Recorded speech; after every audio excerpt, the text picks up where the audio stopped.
Raise your hands if you've ever gone to see a hockey game.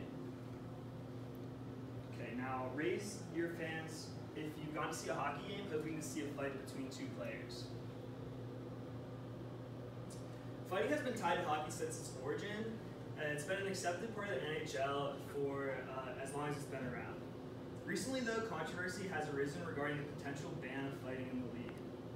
I believe the NHL should ban fighting from the game. This is important.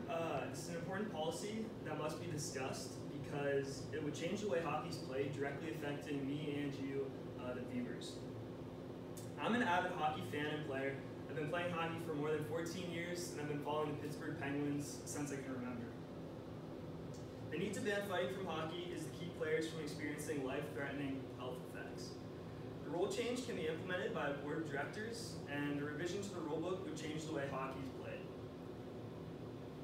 An article from February of 2012 in the Canadian Medical Association Journal written by Kale states that fighting is proven to have a negative effect on hockey players, specifically a health issue known as chronic traumatic encephalopathy. This is called CTE, and so basically just head trauma that causes memory disturbances, behavior, personality changes, etc.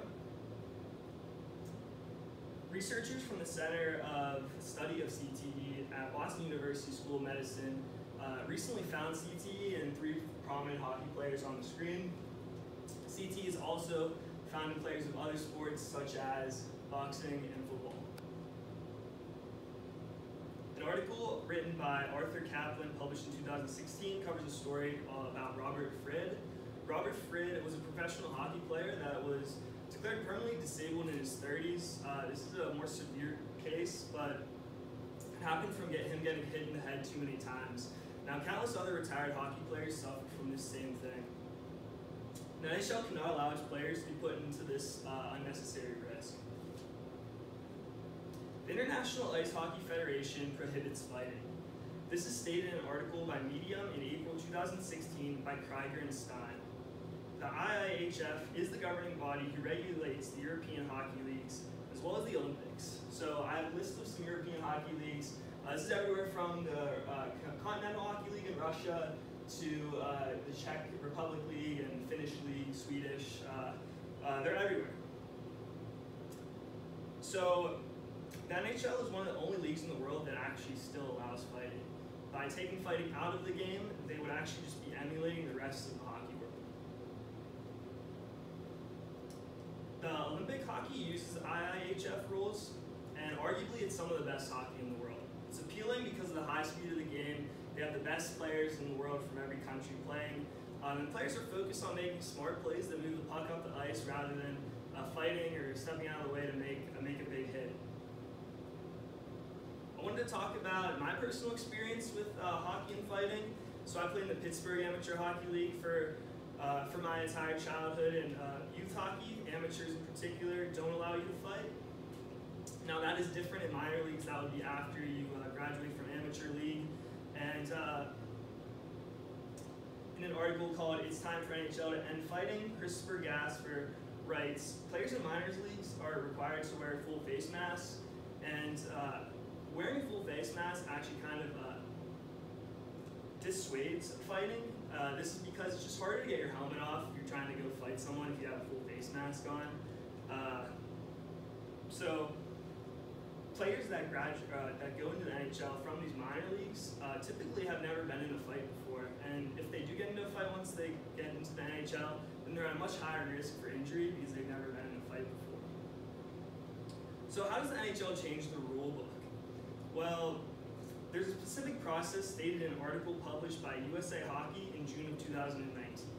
Essentially, a proposal must first be drafted, and that proposal must then be reviewed by a committee as well as a board of directors. Finally, it can be voted on at an annual conference. Hockey is one of the only professional sports without strict regulations against fighting.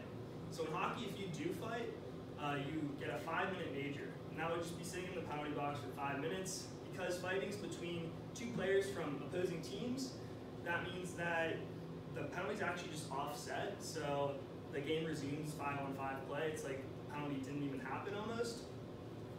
Other sports regulate fighting at a much higher level. So I wanted to bring in football, for example. Football is a game where you would think there'd be a lot of fighting. These guys line up right across from each other, play after play. There's a lot of opportunity for them to get inside of each other's heads and potentially fight. But the reason you don't see fighting in football that much is because they give out fines or suspensions for anyone who do fight. One of the biggest arguments against this rule change is that it would decrease viewership. A lot of people say they watch hockey for the fights. An article called Stop the Violence and Play Hockey, published in March of 2017, the author talks about TV viewership. He says, while there's certainly an entertainment factor that comes with fighting, there's also a separate group of people that would start watching the game if fighting wasn't in the game. So it's almost as if the NHL wouldn't lose or gain a lot of audience members if they chose to implement or take away the rule. People would start to see a shift in how the game is played if the NHL chose to implement this new rule. So currently, hockey, every team in the NHL has an enforcer. Now, in an article called Why Hockey Should Ban Fighting, Kaplan states that an enforcer is a relatively untalented player who isn't afraid to do the team's dirty work. This is the type of guy who, actually participates in the fights. He takes penalties. He kind of hits everyone. He just makes sure that the star players on their team aren't the ones that are going to get hurt.